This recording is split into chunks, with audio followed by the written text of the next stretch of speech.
Welcome to the Ditch the Struggle podcast. I'm your host, Alana Rosso. I'm a graphic designer turned career and success coach who knew I could do better, but kept falling short of where I wanted to go.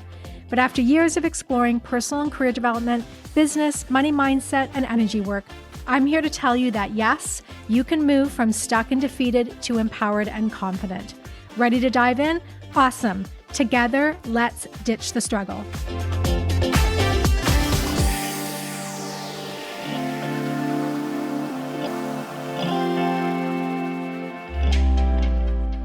Hi, everyone. Welcome back. I want to talk about social media today. And before you freak out, I'm not going to tell you to get off social media, but I am going to share some of my insights of what I've learned about being on social media. We all know it's good and bad. Like there's an upside and a downside.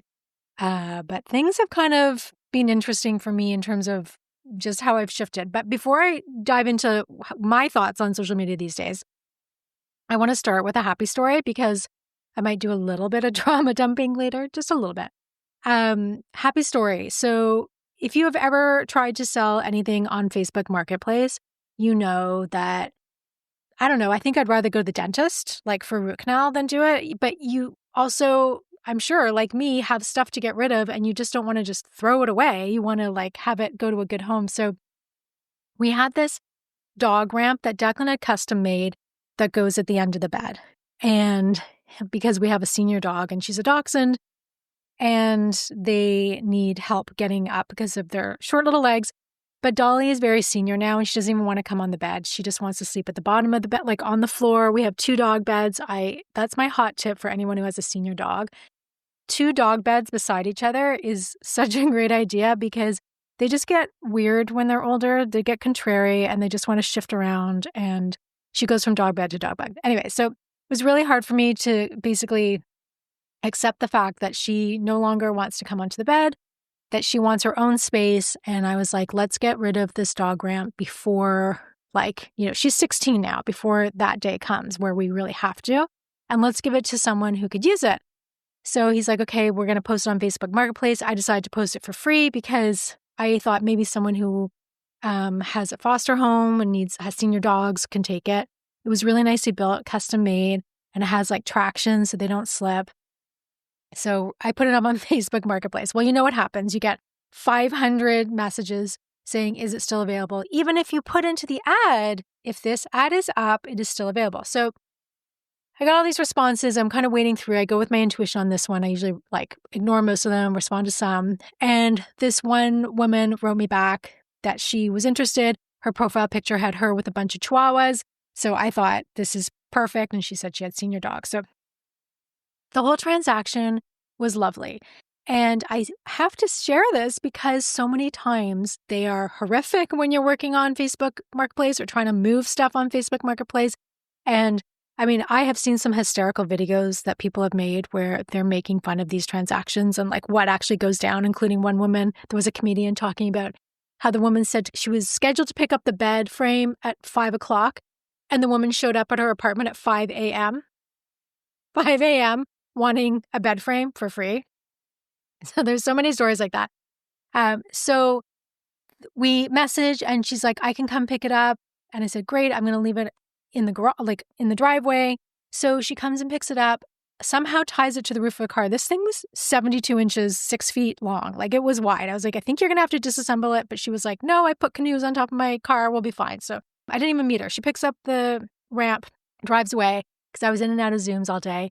And she messages me on Facebook to say thank you so much. And she left in my mailbox a $20 Starbucks gift card and the tiniest little plant I've ever seen, like a little kind of cactus thing. Cutest thing ever. Why is it these small things restore our faith in humanity, especially through Facebook Marketplace? Like when I get onto Facebook, I start to internally seize and have stress attacks. There's something about Facebook Marketplace or Facebook in general. I'll talk more about that. But she just said thank you and gave this lovely little token of appreciation. And it went to a great home because she has senior dogs. And Declan's, all his effort making this handmade ramp went to this great purpose. So that's a happy story. And let me remind you that there are good people on Facebook Marketplace. And so back to Facebook, here's my take on all the different platforms. I tend to hang out on Instagram. I can handle that. Every platform has a different vibration and a different energy. Now, I may lose some of you here. If you go back to my Raisin Pie episode, you'll hear me talk a lot about energy and the transaction of energy. But like, I can't go on X or Twitter. I just have this visceral feeling every time I see a tweet. When I maybe briefly looked at that platform years ago, I can't do it. Facebook also feels really awful to me. And that's partly because I think most of the insanity on social media goes down on Facebook, and I would say X. Instagram is bad too, but it doesn't seem to be as intense, or at least I can handle it, even though, of course, they're all like Facebook and Instagram are Meta. So it's coming from that meta source, which is, let's say, not altruistic. I think that's putting it nicely. The idea that social media was built to help us come together is like insane. That's not what its purpose is. But of course, it can be used for good. I can handle LinkedIn. I stay on there for about 10 minutes and I have to be on LinkedIn here and there, and I help people with LinkedIn, but it doesn't really trigger me as much as some of the other platforms. Now, it's individual for, it's different for every individual. I do encourage you to do a gut check. Like, how do you feel when you log on to these platforms? Now, the interesting thing is with Instagram, as much as I kind of enjoy being on there, of course, I'm mainly there for the dogs and the cats and all the other things that I'm following. But you don't know what you're going to get every time you log on to any of these platforms. And by that very nature, the whole thing is disorienting.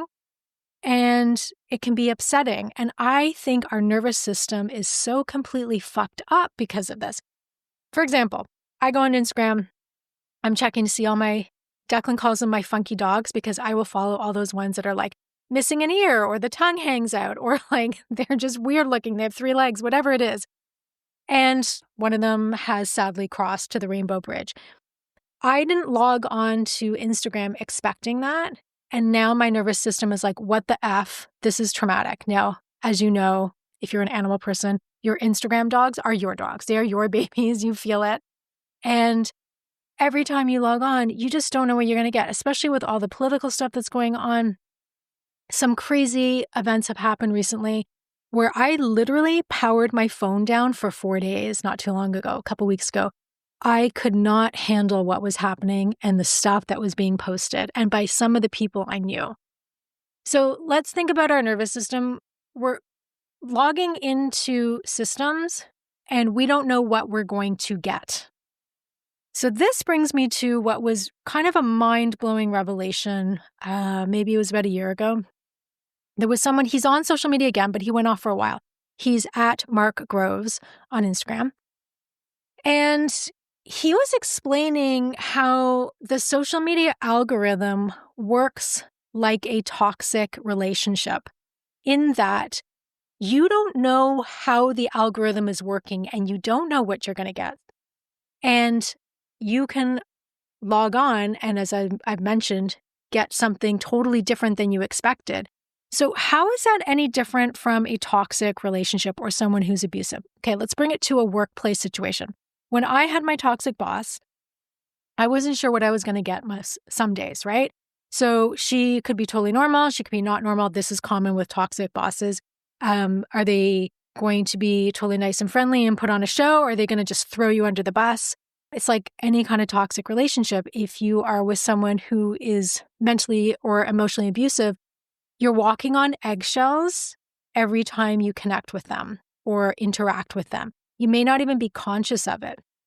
That's the thing. You may not be conscious that your body, mind, your nervous system is going through this every time you log on to social media, but it is happening. So the way Mark was explaining it is that that's what a toxic relationship is. That's what an abuser does. It's like always keeping you on your toes so you don't know where you stand. And we don't know where we stand because the algorithm is always changing. Like, there used to be posts a few years ago about how to like beat the algorithm and how to work with the algorithm and all that stuff. It is literally changing, I would say, minute to minute.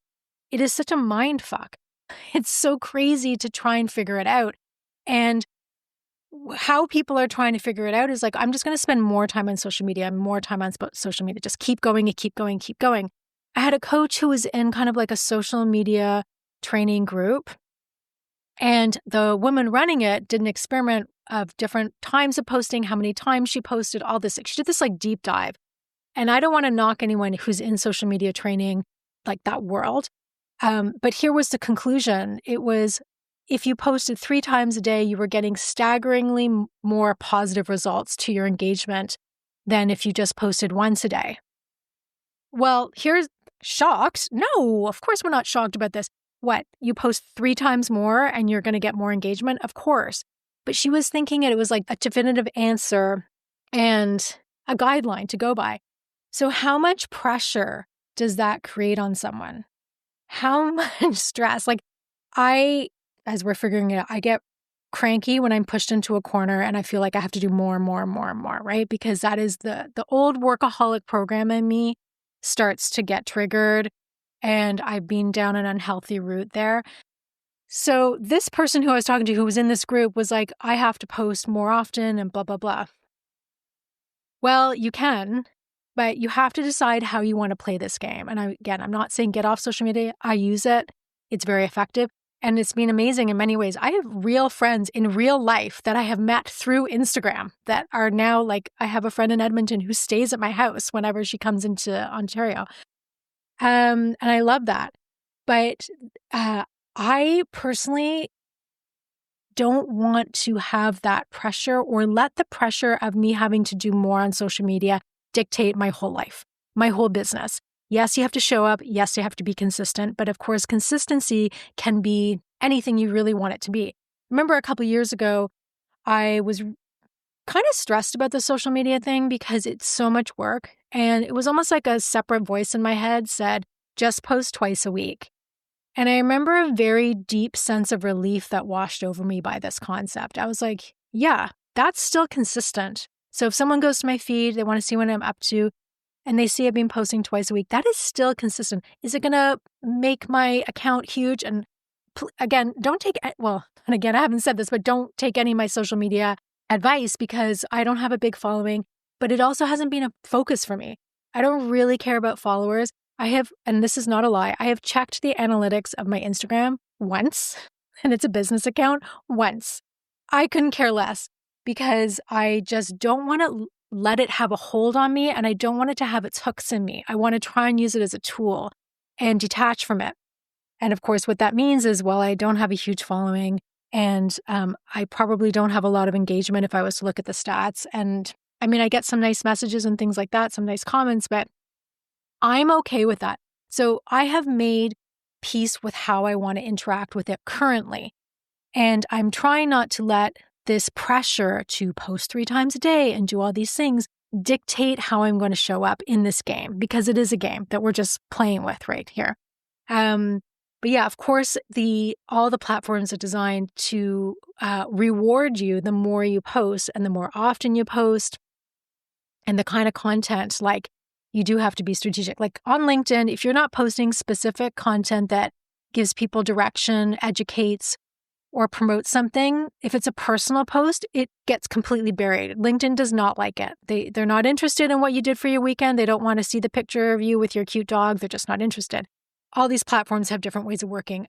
What was interesting was a while back, about a year ago, I guess, I posted one picture of me with my husband, Declan. Now, Declan is kind of like, I don't know how many people will get this reference, but he's kind of like Pokeroo. Like he stays in the background. He's famous for his Irish exits at parties. He has taught me how to do that, where you just kind of like, you don't say goodbye to anyone, you just like leave out the back door. We have left through so many back doors of places. We just quietly leave. He's just not a public eye person. I'm the one out here, flapping away a bit more, doing the podcast and stuff like that. So, but I did decide to post a picture of me and Declan. I thought it'd be fun. A lot of people have never seen what he looks like. And it was a great picture from on the west coast of Ireland. And that post got like a ton of likes and a ton of engagement and all this stuff. Now, that was kind of fun for me to see. But I was like, yeah, I'm not going to sit here and just post pictures of my husband and me. I'm also not going to post a whole bunch of selfies, which also get more engagement because I really don't like doing that. I'll just be honest. I don't want to post selfies of myself.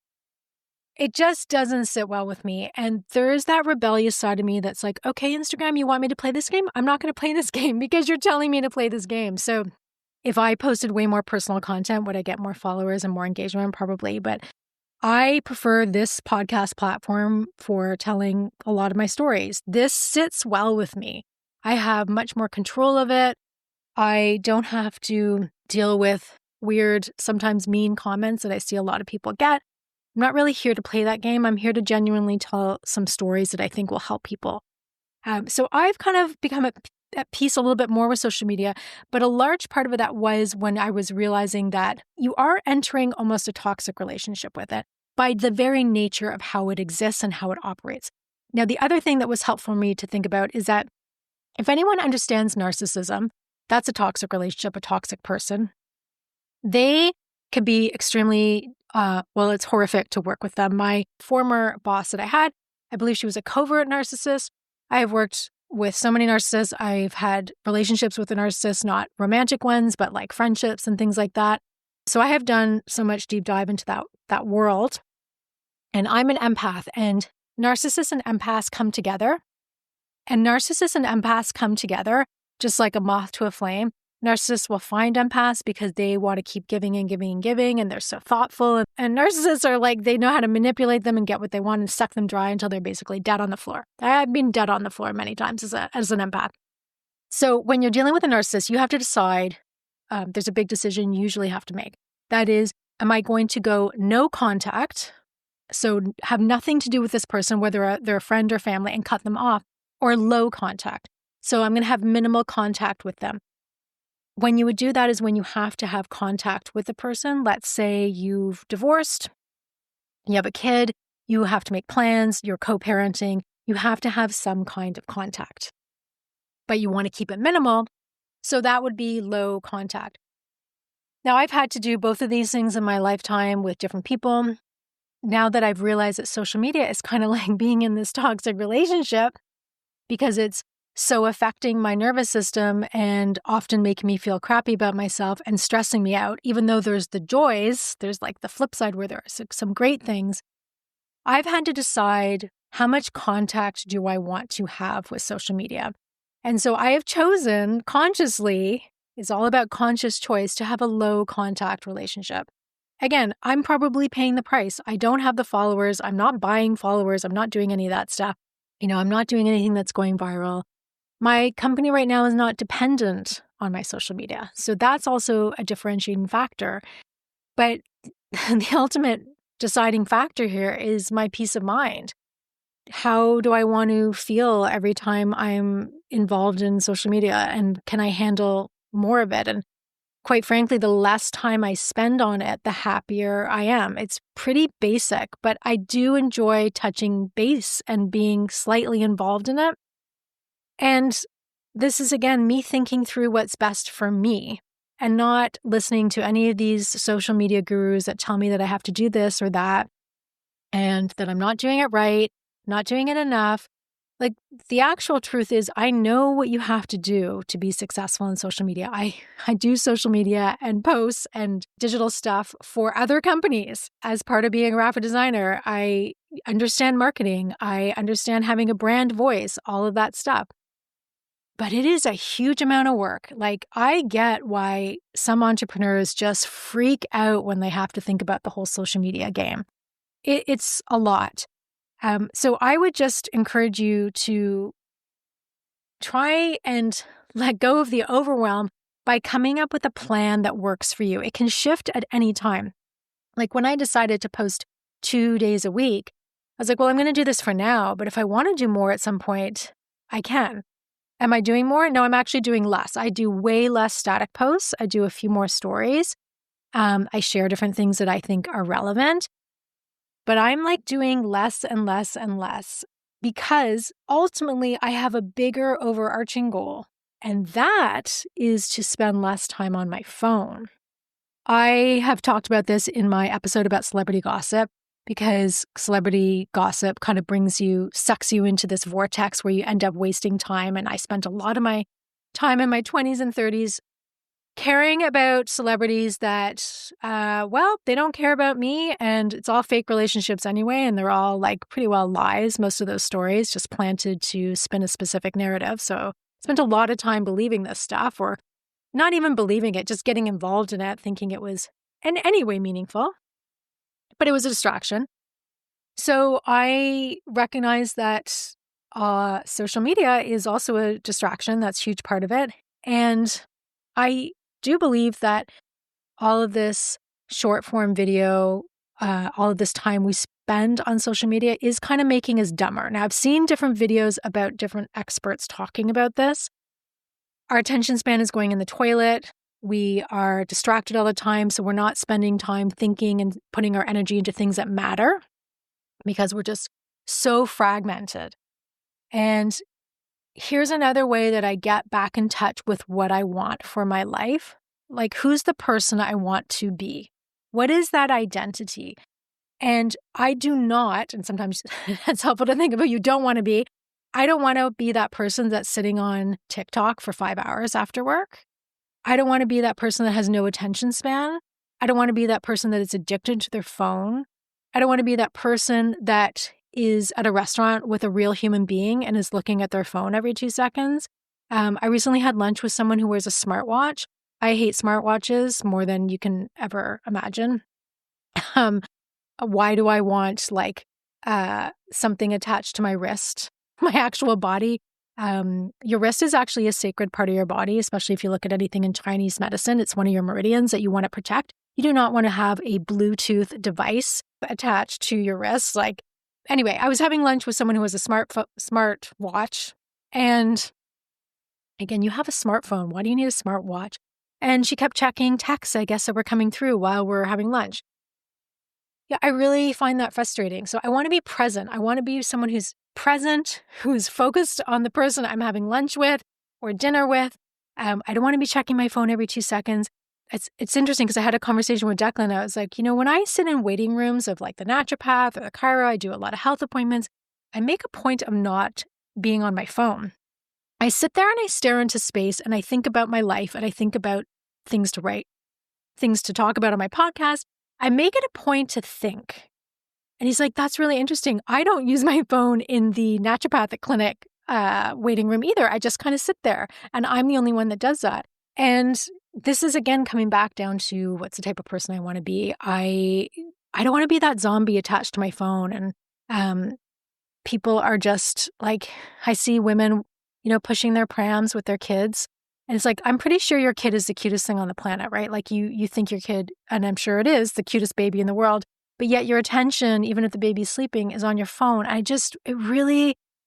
see people walking their dog and they're on their phone. It's like, be with your dog. I want to be a present person, and it is a fight to do so because we are being pulled in so many different directions. So for me to try and be that mindful, present person, and I know I'm probably sounding like such a hippie right now, but my friend calls me the hippie who wears lipstick, and I find that very endearing and very cute. So I will take it. I think the term now is more like crunchy. I am crunchy on the inside. But I am wearing lip gloss probably most of the time, right?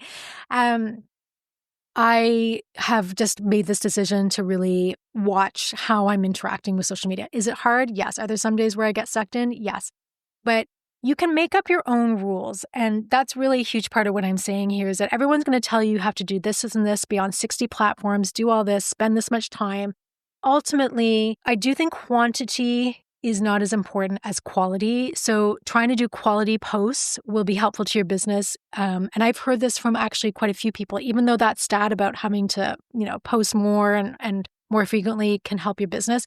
I'm hearing also opposite information. So who knows what is true? That's another thing. We just don't know what's true, right?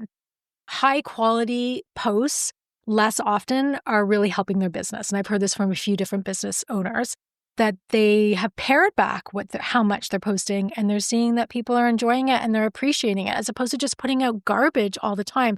And actually, this is one of the things that really triggered me about social media recently and really made me think about how much of my life am I wasting here? I got angry.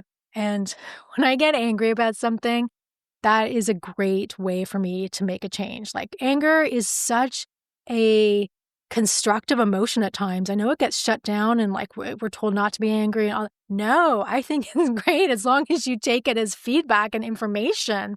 Anger is a secondary reaction too. You're often hurt or betrayed first, frustrated, and then you get angry. But I was on Instagram and there was a reel that came up and I ended up watching it. And then I immediately was like, I just wasted, it was only like 8 seconds of my life. I was like, that was the stupidest thing I've ever seen. Stupidest thing I've ever seen. Now, you can't control what's going to sometimes come up and then you get sucked in. What it was a guy with a baking sheet pan. I guess it came up because I bake a lot. Baking sheet pan, and he was looking at how when he rolled out the parchment paper onto the baking pan, it like rolled in on itself. It became like a parchment scroll. So it's like some joke about when your parchment paper turns into an 18th century parchment scroll. Like something so stupid, I can't even tell the story properly.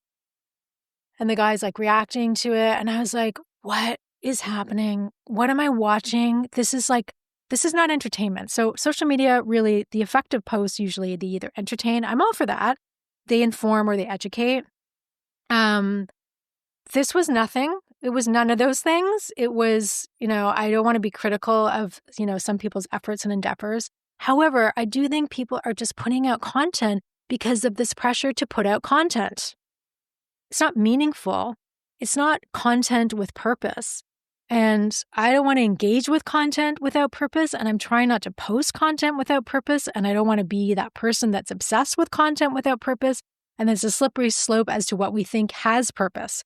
Because so much of it is out there just selling stuff to us.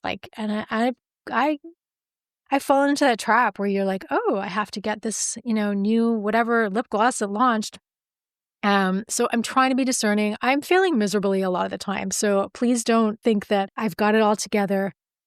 But I'm questioning things. I'm looking at the type of person I want to be as I interact with social media. I want to be very cognizant of how I divert and spend my attention, what I put my attention on, and realizing that I benefit from having a low contact relationship with social media at this time. This is where I am right now. This is where I'm landing.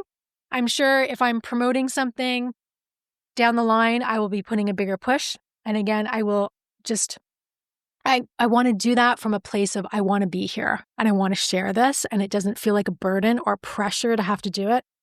Because I don't know about you guys, but I have enough pressures in life as it is. Like I have so much to think about, so much to manage. And I just do not feel that social media in generally deserves that much of my time and energy right now. It deserves a little bit. And I so appreciate all the great, please keep sending me your cute memes. Like I have friends that we just communicate via memes and that's how we know we're alive. We're both alive. And I love it. And I'm here for it.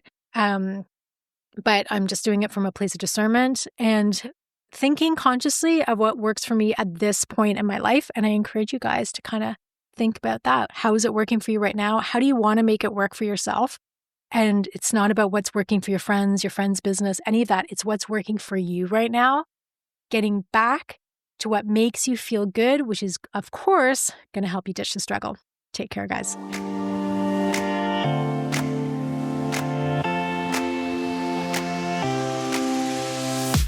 Thank you for joining me today on Ditch the Struggle. You showing up here means so, so much to me. To dig deeper into the topics discussed today and to learn about my work, visit alanarosa.com. And don't forget to download your free resources while you're there. And if this episode resonated with you, please share with others who also want to ditch the struggle. Go ahead and subscribe to the podcast, leave a rating and a review, and let me know what you'd like to see more of on this podcast. And before I go, I want to leave you with my 3 favorite ways to ditch the struggle. Be your own best advocate, take baby steps for the win, and forget about a linear career path. It's overrated and you are doing just fine. See you next time.